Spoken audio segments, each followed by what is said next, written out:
예, 다 같이 말씀 보겠습니다. 사도행전 2장 1절에서 4절 말씀 다 같이 한 목소리로 읽겠습니다. 오순절 날이 이미 이름에 그들이 다 같이 한 곳에 모였더니 호련히 하늘로부터 급하고 강한 바람 같은 소리가 있어 그들이 앉은 온 집에 가득하며 마치 불의 혀처럼 갈라지는 것들이 그들에게 보여 각 사람 위에 하나씩 임하여 있더니 그들이 다 성령의 충만함을 받고 성령이 말하게 하심을 따라 다른 언어들로 말하기를 시작하니라. 아멘. 아멘. 오늘은 마가의 다락방의 은혜라는 제목으로 함께 은혜를 나누겠습니다. 지난주 목사님 말씀을 이렇게 듣는 가운데 마가복음의 말씀을 듣는 가운데 마가의 다락방에 대한 그 말씀을 들으면서 저에게 그런 은혜를 주셔서 한 주간 동안 마가의 다락방에 대한 이제 그것을 묵상하면서 그런 자료들을 쭉 한번 찾아봤습니다. 마가의 다락방에 대한 자료들, 마가의 다락방의 은혜, 마가의 다락방, 하여튼 비슷한 그런 단어들을 찾아보다 보니까 마가의 다락방 교회도 있더라고요. 2단인지 3단인지는 모르겠는데 그런 논란도 있고 이러던데 그게 중요한 것이 아니라 마가의 다락방에서의 은혜, 마가의 다락방에 있는 그 은혜를 한번 묵상을 해봤습니다. 엄밀히 말하면 마가의 다락방이 아니고 마가 어머니의 다락방, 마리아의 다락방이었죠. 나중에 재산을 물려주셨는지 안 물려주셨는지는 잘 모르겠지만 엄밀하게 말하면 그렇다는 것입니다. 우리가 몇 년 전에 목사님이 또 마가에 대해서 또 한번 풀어주셨고 그때도 아마 이 마가의 이름과 또 마가가 사역했던 마가복음에 대한 일들을 아마 그때도 한번 풀어주셨는데 그것을 기억하면서 마가와 마가의 다락방에 대한 그런 은혜를 한번 나눠봤으면 좋겠습니다. 마가의 본래 이름은 우리가 다 아는 것처럼 마가 요한, 요한 마가 요한 히브리어로는 요하난이라고 하고 그 이름이 여호와께서 은혜를 베푸셨다라는 그런 의미를 가지고 있습니다. 마가는 또 라틴어 기원의 이름으로 큰 망치 혹은 수호자라는 그런 뜻을 가집니다. 그래서 이 마가의 이름은 유대식과 로마식 이름을 함께 사용한 전형적인 유대 디아스포라의 스타일을 반영하고 있다는 것입니다. 즉 이제 마가는 유대인들이 흩어져 있어서 그곳에 가서 로마에 가서 마가의 이름과 또 히브리의 이름과 로마의 이름을 같이 따서 마가 요한이라 한다 이렇게 이름을 볼 수가 있겠습니다. 마가의 성장 배경과 성격에 대해서는 지난주에 목사님께서 쭉 한번 말씀을 하셨지만 그래도 한번 정리하는 차원에서 다시 한번 읽어보겠습니다. 그래서 마가는 유대인이었으며 초대교회의 중요한 중심지였던 예루살렘에서 성장을 했습니다. 첫 번째 보면 부유한 가정 출신이다. 그의 어머니 마리아는 목사님께서 말씀하셨죠, 그죠? 예루살렘에서 신앙 공동체를 하고 있었는데 예루살렘에서 120문도의 사람의 정도의 인원을 수용할 수 있는 다락방을 가지고 있다. 이러면 엄청나게 부유한 자고 유력한 자다라고 볼 수가 있다는 것이죠. 오늘날로 치면 우리가 서울에 다락방이 120명 정도 된다 이러면은 자기 집하고 치면은 사진으로 보면 별로 좀 보잘것없는데 그때 당시에는 엄청난 집이었겠죠. 그렇게 생각해 보시면 될 것 같고 사도행전 12장 12절에 보면 마리아에 대해서 말씀하고 있습니다. 그래서 마가가 당시 교육을 받을 수 있는 그런 환경에서 성장했음을 의미합니다. 그 다음에 베드로와의 깊은 관계가 있죠. 베드로가 마가를 그는 내 아들이라고 영적인 아들이라고 말할 정도로 베드로와는 그렇게 깊은 관계가 있습니다. 그리고 바나바와 또한 또 친척 관계라고 말할 수 있죠. 마가는 바나바의 생질이었다고 골로새서 4장 10절에서는 말씀하고 있습니다. 그러면 마가는 어떤 성격이었을까? 마가는 신앙적으로 성장하면서 중요한 성격적 변화를 겪게 됩니다. 초기에는 아주 소극적이고 유약한 그런 모습들을 보여줍니다. 우리가 지난주 목사님 말씀하셨던 것처럼 마가가 성장했는 배경은 정말 기름 부음이 있고 은혜가 있고 예수님이 제자들을 만났던 곳이고 막 그 장소적인 기름 부음이 있는 곳, 그곳이 바로 마가의 다락방이라는 곳이죠. 그래서 거기에서 살았지만 1차 선교 여행 도중 우리 사도행전 13장에 보면 마가는 중도에 포기하고 예루살렘으로 돌아가게 됩니다. 이 사건으로 바울과 바나바 사이에 심각한 의견 충돌이 생겨서 추후에 보면 다시 이 마가가 바울과 사역을 하게 되지만 이때 당시로는 바나바와 함께 떠나고 사도 바울은 실라와 함께 이제 사역을 2차 전도 여행을 떠나게 되죠. 두 번째로 신앙적 성숙과 헌신이라 볼 수 있는데 시간이 지나면서 마가는 신앙적으로 성숙하며 바울이 후에 그를 동력자로 인정하게 됩니다. 디모데후서 4장 11절의 말씀에 보면 이제 사도 바울이 조금은 성숙되어져 있는 마가와 더불어서 이제 사역을 하는 것을 볼 수가 있습니다. 그래서 이 마가는 베드로와 긴밀한 관계를 유지하고 또 복음 전파에 중요한 역할을 하게 됩니다. 좀 전에 앞에서 말씀했던 것처럼 마가에게 영향을 끼친 사람들은 주로 보면 어머니 마리아가 있고요. 좀 전에 얘기했던 바나바, 그 다음에 베드로 이렇게 볼 수가 있죠.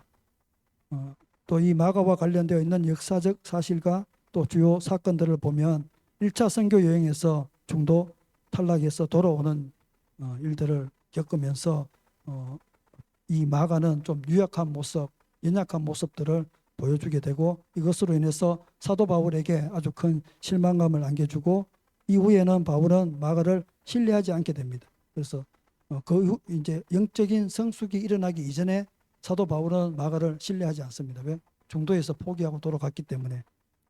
그리고 이제 바나바와 동행을 하게 됩니다. 2차 선교 여행을 앞두고 바나바가 마가를 다시 데려가려 하자 바울은 강하게 반대를 하게 되고 이로 인해서 바울과 바나바는 갈라지게 되고 바나바는 마가를 데리고 선교를 계속 떠나게 됩니다. 그 다음에 사도 바울과의 화해와 신뢰 회복, 시간이 흐르면서 마가는 신앙적으로 성숙해졌으며 바울은 그의 헌신을 인정하고 다시 동역자로 삼았습니다. 바울은 디모데에게 마가를 데려오라고 요청하며 그는 나의 사역에 유익한 자라고 디모데후서 4장 11절에는 그렇게 말씀을 하고 있습니다.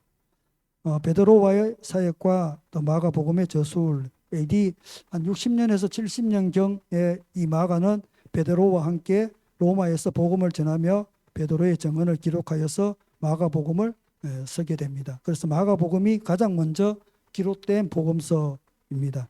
그래서 예수님의 사역을 가장 빠르고 또 생생하게 전달하는 그런 이 복음서가 바로 마가복음이라 할 수 있겠습니다.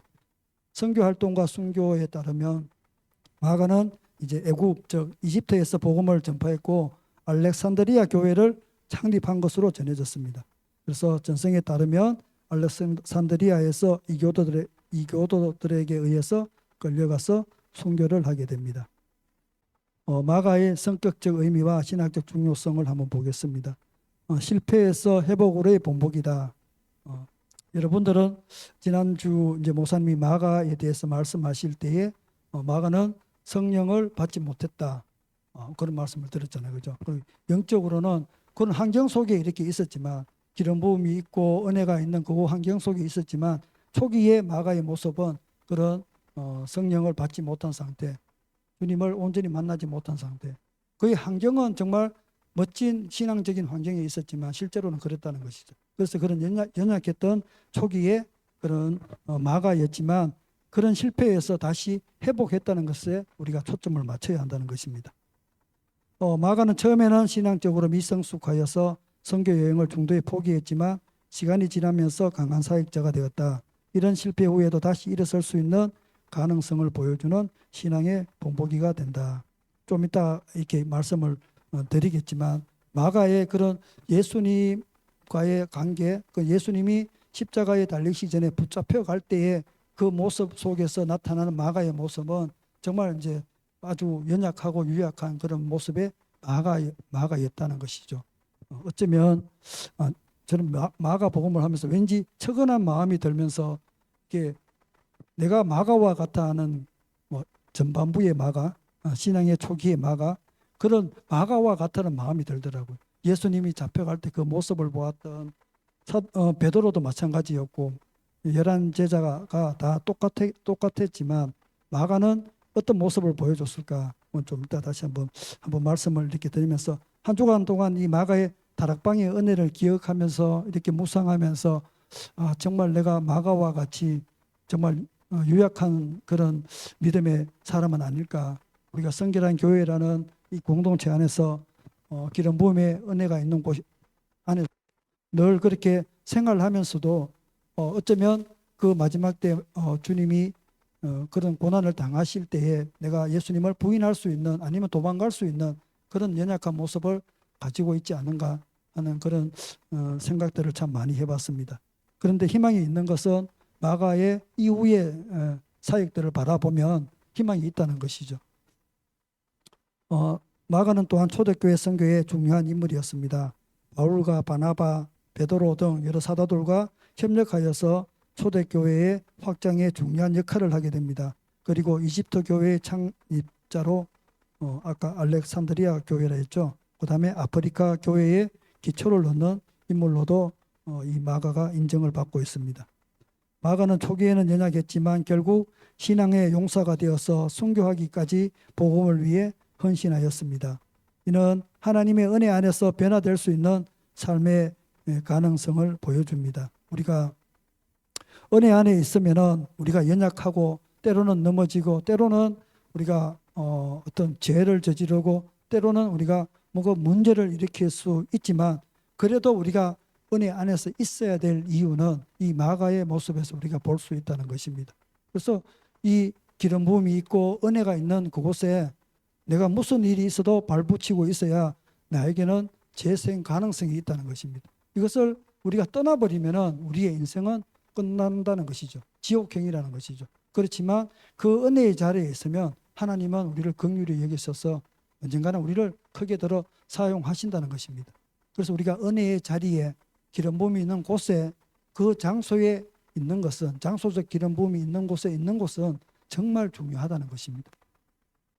마가 요한과 그를 둘러싼 사람들의 삶에 대해서 우리가 한번 생각을 한번 해봤으면 좋겠습니다.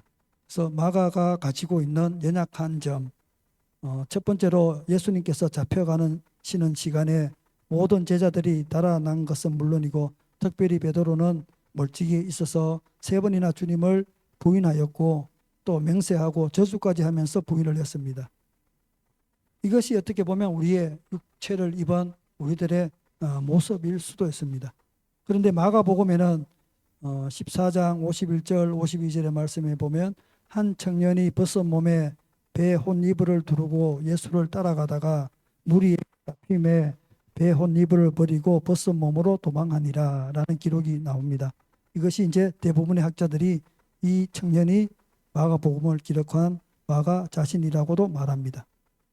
좀 웃기죠, 그죠? 예수님의 직접적인 제자는 아니었지만 정말 은혜 가운데 있었던 그 마가라고 추정되는 한 청년인데 안 봐서 잘 모르겠습니다만 학자들이 마가라고 한답니다. 그 청년이 예수님 잡혀가는 것을 보고 이불을 덮어쓰고 가다가 야, 너 예수님 알지? 이러니까 무서워서 그 빨가벗은 몸으로 그냥 도망갔다는 것이죠. 얼마나 급했으면 그렇게 했습니까?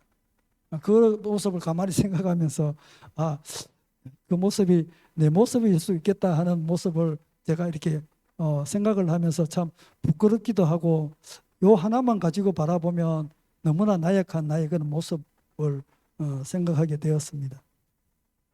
유월절 만찬을 잡수시던 곳이 마가의 다락방이었고 또 만찬이 끝난 후 예수님은 감난산으로 향하였습니다.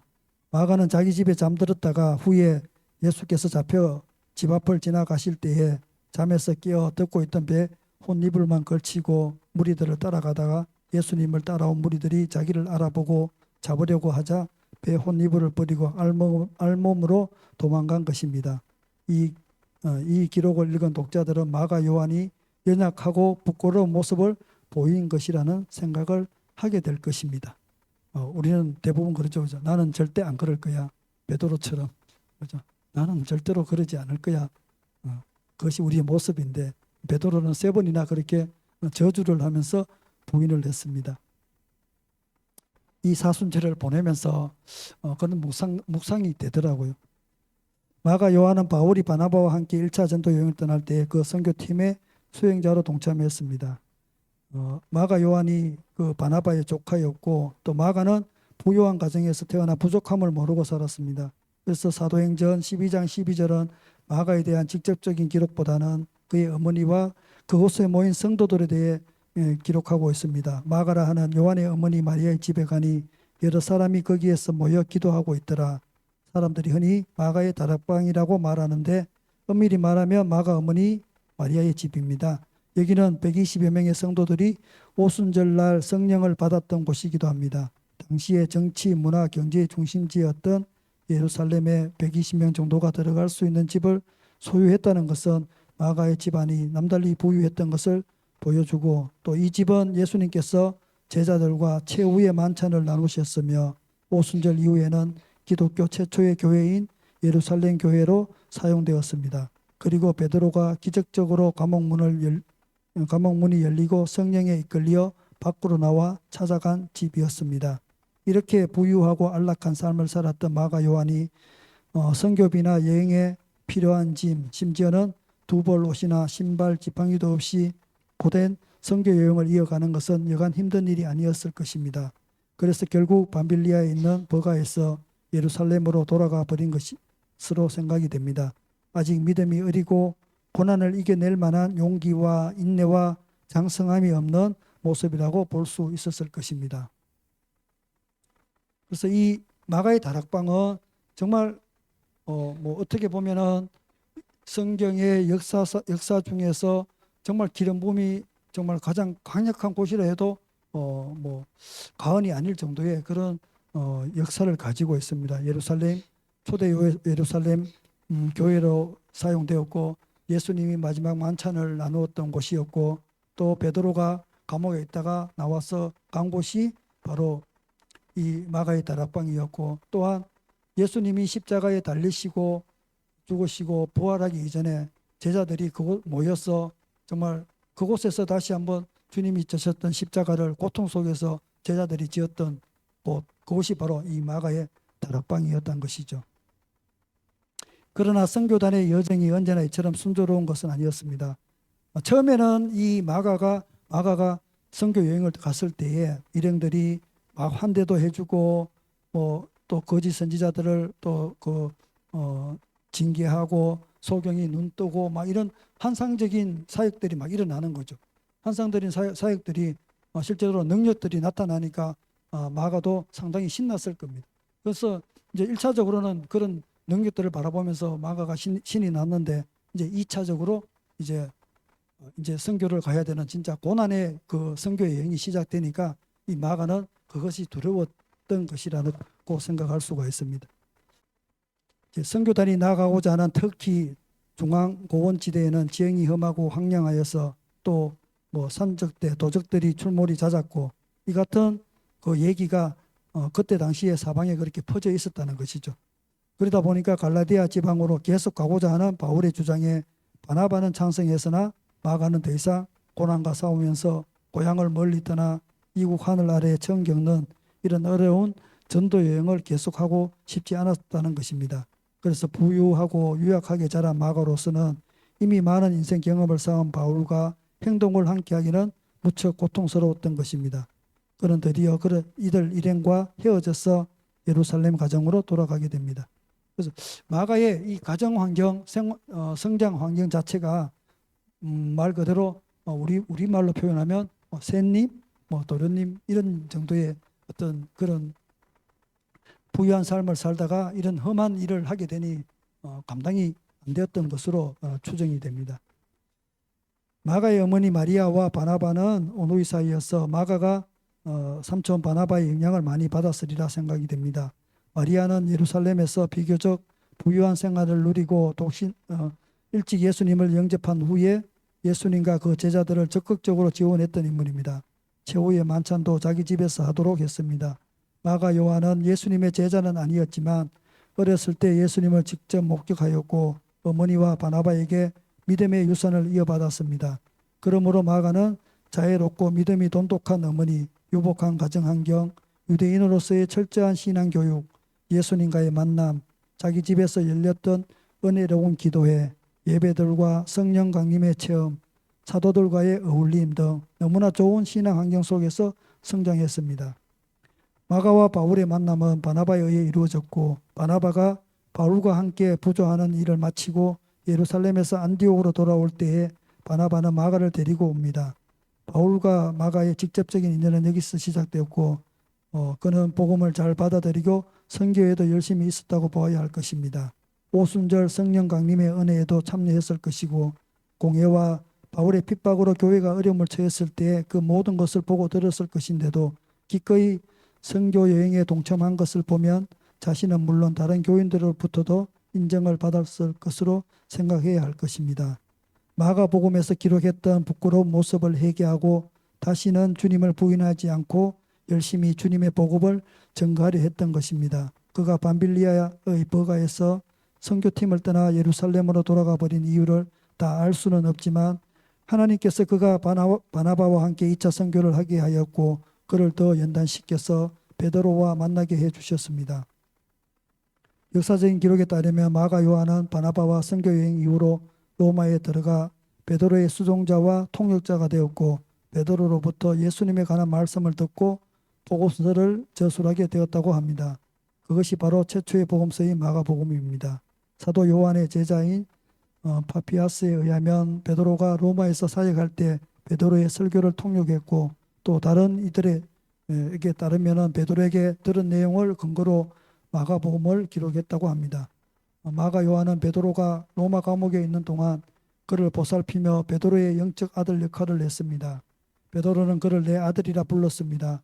택하심을 함께 받은 바벨론에 있는 교회가 너희에게 문안하고 내 아들 마가도 그러하느니라. 베드로전서 5장 13절의 말씀입니다. 그리고 마가복음에는 다른 복음서보다도 베드로에 대한 구체적인 묘사가 많고 이로 인해 베드로복음이라는 별명을 갖고 있습니다. 그가 기록한 마가복음은 바울과 베드로의 순교 후에 로마의 시험과 박해 속에서 힘들게 살아가는 성도들에게 빛이 되고 위로와 용기를 주었을 것입니다. 그렇다면 연약하고 비겁해 보였던 마가 요한이 얼마나 중요한 일을 한 신앙의 용사가 되었는지 새롭게 놀라게 됩니다. 뿐만 아니라 그는 10년 후에 바울과 함께 옥에 갇히기도 합니다. 빌레몬에게 보낸 편지에서 바울은 다른 동역자들과 함께 나의 동역자 마가라고 부르며 안부를 전하고 있으며, 바울이 죽기 전 선 디모데후서에서는 디모데에게 내가 올 때에 마가를 데리고 오라.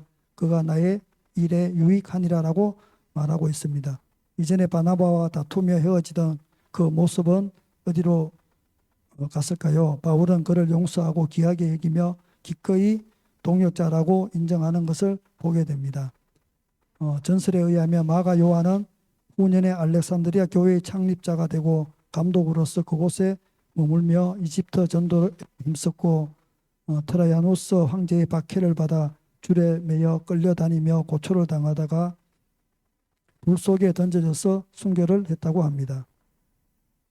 복음의 전파를 위해서 용납하고 동역하는 주님의 종들, 마가 요한의 삶을 보면서 복음 전파를 위해 부름받은 자들이 어떤 삶을 살아야 하는지 생각해 봅니다. 부모님께 받은 물질적인 유산과 신앙의 유산을 하나님 나라를 위해 사용한 모범을 우리가 보게 되고, 또 부족하고 연약하지만 주님의 일을 하려고 기꺼이 나설 줄 알고, 또 실수와 허물을 보이지만 주저앉아 버리지 않고 다시 일어나서 더욱 힘쓰는 그런 모습을 배우고, 그리고 또 그를 둘러싸고 있는 어머니 마리아와 삼촌 바나바, 그리고 베드로와 바울을 생각하면서 마가 요한의 과거를 모두 용서해주고 새로운 모습을 귀하게 여기는 그런 것도 우리가 배울 필요가 있다고 봅니다. 하나님은 우리를 늘 변화시키는 창조주이십니다. 때로는 실수나 범죄를 통하여, 때로는 환난과 핍박을 통하여 우리의 연약과 한계를 알게 하시며 오직 하나님만 의지하게 하시는 하나님인 것을 삶을 통하여 배우게 됩니다.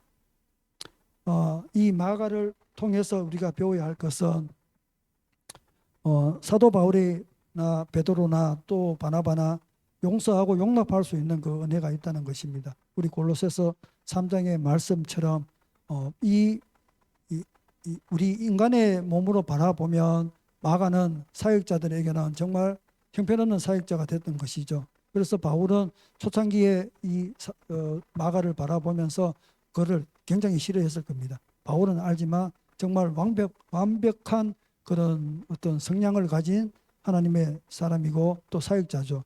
그런데 이렇게 연약한 모습을 보인 마가를 바라보았을 때 그는 형편없다고 생각했을 것입니다. 그런데 이 사도 바울도 그렇게 용서하고 용납하는 과정을 통해서 마가가 다시 한번 새롭게 성숙해지고 믿음으로 자라나는 그런 마가로 성숙하게 할 수 있는 것이 서로 용납하고 용서하는 그런 그리하여서 온전히 합력하여서 선을 이루는 하나님의 무엇이든지 하나님의 영광을 위해서 하는 그런 고린도전서 13장의 말씀처럼 우리가 한 사람 한 사람 다 바라보면 완벽한 사람은 아무도 없습니다. 우리에게는 너무나 많은 연약한 것들을 가지고 있기 때문에 우리가 그것을 바라보면 하나님의 일을 아무것도 할 수가 없습니다. 인간적인 눈으로 우리 동역자들을 바라보면 우리는 정말 그 사역을 할 수가 없습니다. 그런데 하나님은 정말 대단하신 분인데 하나님은 우리 한 사람 한 사람의 1%의 가장 큰 장점을 가지고 하나님은 사역을 하신다는 것이죠. 우리 한 사람 한 사람의 1%가 모여서 100%를 이루어서 하나님의 영광과 나라를 위해서 사용하신다는 것입니다.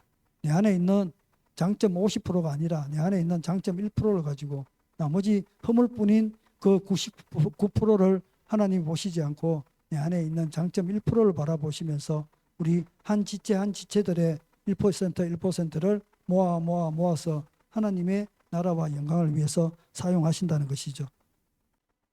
오늘날 우리의 현실 또 우리 나라의 또 우리 교회들의 모습을 바라보며 이런 것을 바라보다가 지나친 어떤 개인주의, 개교회주의 이렇게 빠져 있는 것, 또 상대적인 우월감을 갖고 신앙생활을 하고 있는지 우리는 이것도 한번 생각해 보아야 할 필요가 있습니다. 또 지나친 그런 빈부의 격차에 대한 빈부귀천에 대한 또 남녀노소에 대한 이런 분들 또 직분과 신분을 앞세우는 것 마지막에 또 사명에 합당한 열매를 맺기 위해서 조건이나 환경을 우선하지 않고 사명을 먼저 생각하는지 우리는 정직하게 살펴보아야 합니다. 정말 우리가 무엇을 위해서 우리는 이 성결한 교회 공동체에 있는가? 그죠? 그것은 바로 내 개인주의냐 아니면 또 상대적인 우월감을 가지고 있느냐? 우리 교회는 뭐 상대적으로 우월감을 가질 수 있는 신분이 높은 사람은 별로 없지만 그래도 또 나름 또 한 사람 그 위치에 고만고만해도 내가 쟤보다는 확실히 내가 쟤보다는 확실히 내가 영적으로 신앙적으로 좀 낫지 않을까? 이런 거에 없을 수 없다는 거죠. 왜 인간이니까. 그다음에 뭐 좀 빈부귀천 뭐 국회의원이나 시장이나 없어서 다행입니다만 그런 사람이 있다면 또 그런 부분들이 참 많이 있습니다. 큰 교회 얘기를 들어보면 참 그런 얘기를 많이 해요. 일반 성도들은 정말 그런 안타까운 얘기들을 참 많이 듣습니다. 그래서 우리가 결국은 우리 성결한 교회의 사명, 우리 한 사람 한 사람의 사명이 무엇인가? 하나님의 그 사명을 감당하는데 우리가 어떻게 사용되어지는가에 초점이 맞춰져야 되는데 우리가 그것에 초점이 아니라 다른 것에 초점을 맞춰지면 이것은 아무 필요한 것이 아니라는 것이죠. 그래서 우리가 그 사명에 합당한 열매를 맺기 위해서 우리가 한 사람 한 사람 우리 지체들이 어떻게 어떤 공동체를 이루어 나가는가 거기에 우리가 초점을 맞춰야 될 것 같습니다. 고린도전서 10장 31절의 말씀 보면 그런즉 너희가 먹든지 마시든지 무엇을 하든지 다 하나님의 영광을 위하여 하라. 유대인에게나 헬라인에게나 하나님의 교회에나 거치는 자가 되지 말고 나와 같이 모든 일에 모든 사람을 기쁘게 하여 자신의 유익을 구하지 아니하고 많은 사람의 유익을 구하여 그들로 구원을 받게 하라. 아멘. 결국은 우리가 잃어버린 영혼들이 예수 그리스도를 믿고 구원을 받는 것이 우리의 사명입니다. 그 사명을 받게 하기 위해서 우리가 이 모든 일을 감당한다는 것입니다. 그래서 이 마가의 어떤 성격, 마가의 상황들, 마가가 어떻게 성장했는지 그런 부분들을 한번 봤고 이제 마가의 다락방 얘기를 좀 하고자 합니다. 첫 번째로 바벨탑과 마가의 다락방은 어떠한 양상일까? 그걸 한번 이 자료들을 찾다가 한번 제가 재미나는 부분이 있어서 한번 이렇게 봤습니다. 바벨탑과 마가의 다락방은 신기할 정도로 비슷한 양상을 보인다. 첫 번째, 사람들이 모였습니다. 창세기 11장 2절에 보면 이에 그들이 동방으로 옮기다가 신할 평지에서 만나 거기 거류하며, 여기는 바벨탑을 쌓기 위해서 사람들이 모여들었던 것을 볼 수가 있습니다. 좀 전에 읽었던 사도행전 2장 1절의 말씀은 오순절날이 이미 이름에 그들이 다 같이 한 곳에 모였더니, 여러분들 이렇게 감이 오죠, 그죠? 왜 모였을까? 모인 거는 모인 것인데 모였던 이유는 좀 틀린다는 얘기입니다. 모임의 목적은 떠나지 않기 위함이었다. 창세기 11장 4절 또 말하되 자 성읍과 탑을 건설하여 그 탑 꼭대기를 하늘에 다 닿게 하여 우리 이름을 내고 온 지면에 흩어짐을 면하자 하였더니, 창세기 11장 4절의 말씀이고, 사도행전 1장 4절 말씀 사도가 함께 모이사 그들에게 분부하여 이르시되 예루살렘을 떠나지 말고 내게서 들은 바 아버지께서 약속하신 것을 기다리라. 그래서 모임의 목적은 떠나지 않기 위함이었다. 그들이 모였던 것은. 세 번째, 하나님이 모임 가운데 오셨습니다. 창세기 11장 5절의 말씀 여호와께서 사람들이 건설하는 그 성읍과 탑을 보려고 내려오셨더라. 이제 반대로 사도행전 2장 3절의 말씀 마치 불의 혀처럼 갈라지는 것들이 그들에게 보여 각 사람 위에 하나씩 임하여 있더니, 자, 그 다음에 네 번째, 하나님이 오시자 언어가 달라졌습니다. 창세기 11장 7절 자 우리가 내려가서 거기서 그들의 언어를 혼잡하게 하여 그들이 서로 알아듣지 못하게 하자 하시고, 이제 하나님이 오셔서 언어가 달라졌는데 언어가 달라지는 목적도 서로 다르다는 것입니다. 사도행전 2장 4절 말씀 그들이 다 성령의 충만함을 받고 성령이 말하게 하심을 따라 다른 언어들로 말하기를 시작하니라. 다섯 번째, 언어가 달라지고 난 이후 모임은 흩어졌습니다. 그러므로 그 이름을 바벨탑이라 하니 이는 여호와께서 거기서 온 땅의 언어를 혼잡하게 하셨음이니 여호와께서 거기서 그들을 온 지면에 흩으셨더라. 창세기 11장 9절 말씀. 사울은 스데반이 죽임 당함을 마땅히 여기더라. 그날에 예루살렘에 있는 교회에 큰 박해가 있어 사도 외에는 다 유대와 사마리아 모든 땅으로 흩어지니라.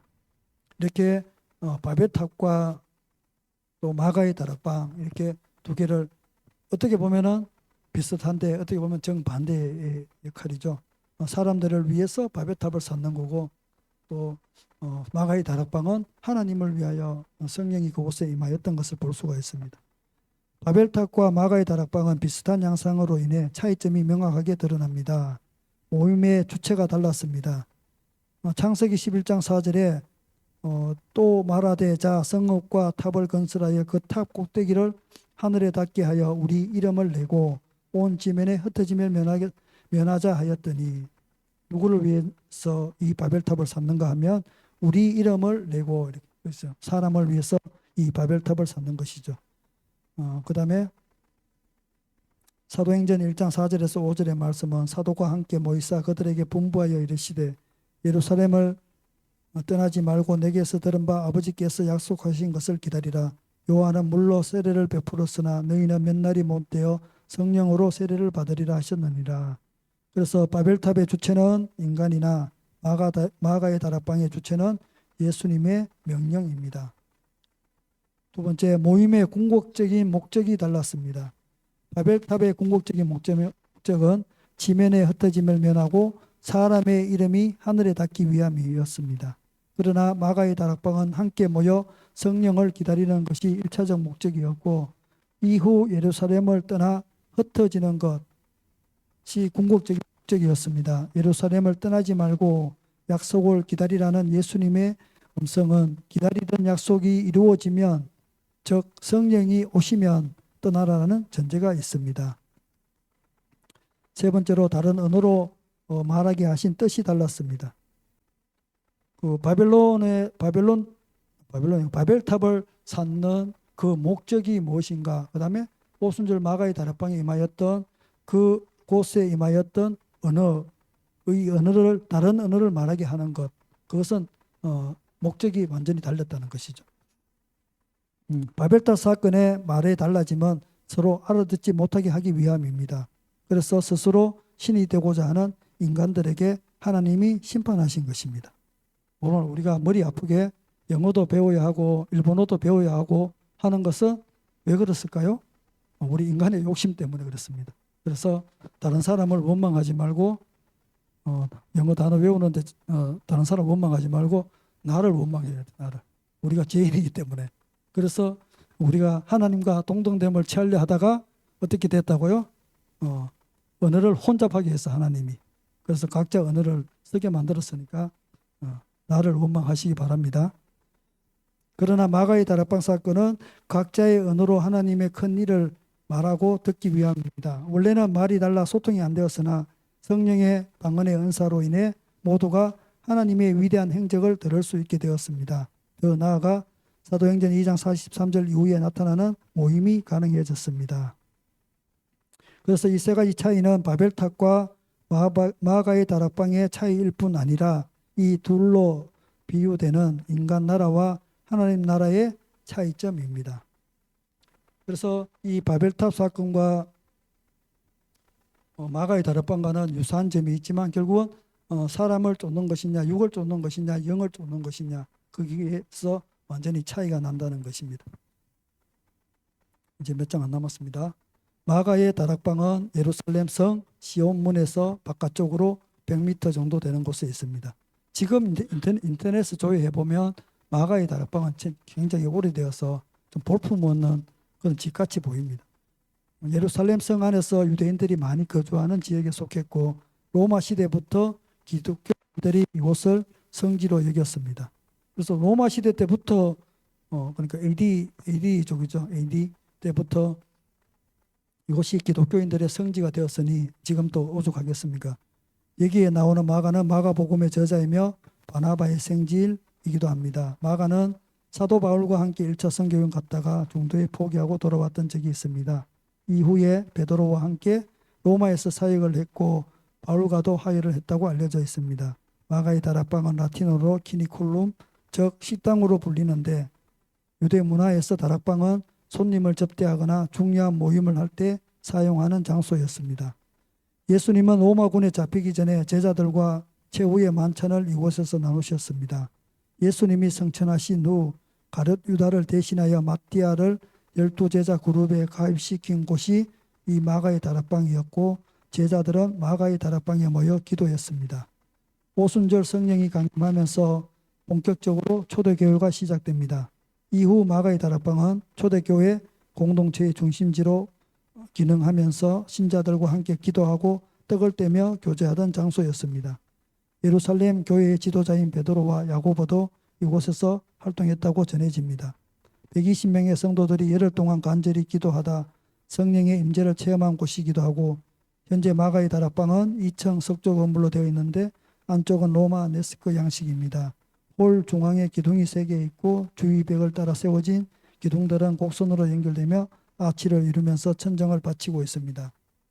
주후 70년 로마의 티투스 장군이 예루살렘을 정복하는 과정에서 해를 입지 않았지만 로마의 예루살렘 함락으로 유대교와 초기 기독교인들의 모임이 흩어졌습니다. 그럼에도 불구하고 전승에 따르면 마가의 다락방 자리는 기독교인들에게 중요한 장소로 남아 있었으며 후대에 교회가 세워졌습니다. 하지만 페르시아 군대의 침입으로 많은 부분이 파괴되었고 중세 시대에는 십자군이 이곳을 교회로 사용했으며 이슬람 지배 시기에는 건물이 회교 사원으로 바뀌기도 했습니다. 십자군이 예루살렘을 정복한 뒤 1176년에 다윗 왕의 가묘를 아래층에 내리고 2층은 현재와 같은 모습으로 꾸미게 되었습니다. 그래서 1층이 지금 다윗 왕의 가묘가 되어 있고 2층은 이제 마가의 다락방으로 불리고 있다는 것입니다. 마가의 다락방은 1세기 예루살렘에서 예수님의 최후의 만찬과 오순절 성령 강림이 일어난 장소로 초대교회의 중심지 역할을 했습니다. 이후 역사적으로 기독교 신앙의 부흥 운동에서 중요한 상징으로 자리 잡았으며 오늘날 성령의 역사와 기도의 자리로 강조됩니다. 그래서 마가의 다락방은 매우 특별한 장소입니다. 모든 인류를 향한 조건 없는 사랑이 공식적으로 퍼부어진 곳, 역사적인 장소이기 때문입니다. 6월절 만찬 때 주님은 이곳에서 제자들의 배신과 실패를 아시면서도 그들을 정죄치 않으시고 조건 없는 사랑으로 당신의 살과 피를 내어주시는 십자가 대속의 새 언약을 선포하셨습니다. 또한 주님이 십자가에 달리신 후 무덤에 계셨던 3일 동안 제자들은 마가의 다락방에 숨어서 절망과 두려움 속에 예수님과 똑같은 십자가의 죽음을 맛보았습니다. 여러분은 이 말씀이 좀 이렇게 느껴지나요? 예수님이 이제 십자가에 죽으시고 3일 동안 지옥에 계시는 그 시기 동안 제자들의 마음은 어땠을까? 내가 예수님을 배반했던 베드로였다면, 내가 예수님을 배반했던 다른 제자였다면, 내가 예수님한테 예수님께 주님 저는 절대로 그런 일이 없을 것이라고 그렇게 큰 소리 쳤던 베드로가 이제 예수님이 진짜 십자가에 달리시고 예수님이 죽으셨습니다. 그리고 얘들은 지금 언제 잡혀갈지 모르는 상황에서 그 마가의 다락방에서 떨면서 기도했다는 것이죠.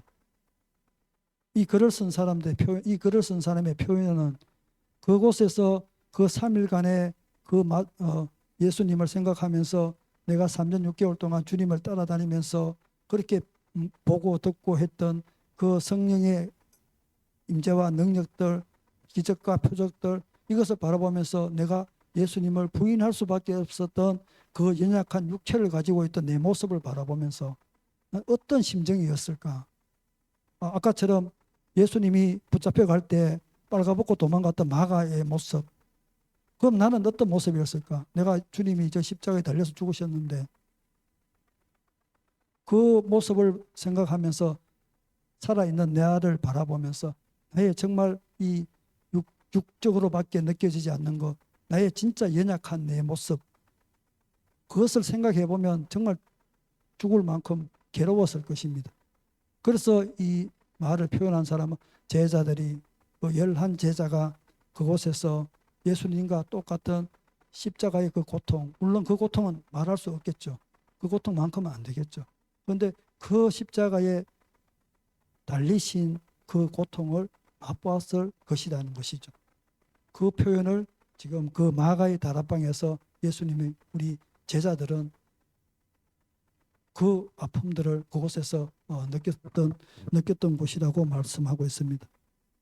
그리고 주님께서 무덤을 박차고 일어나셔서 제자들이 모인 그 다락방에 나타나셨을 때 그들은 부활의 주님을 눈으로 보고 손으로 만지며 그리스도와 함께 다시 살아남을 경험했습니다.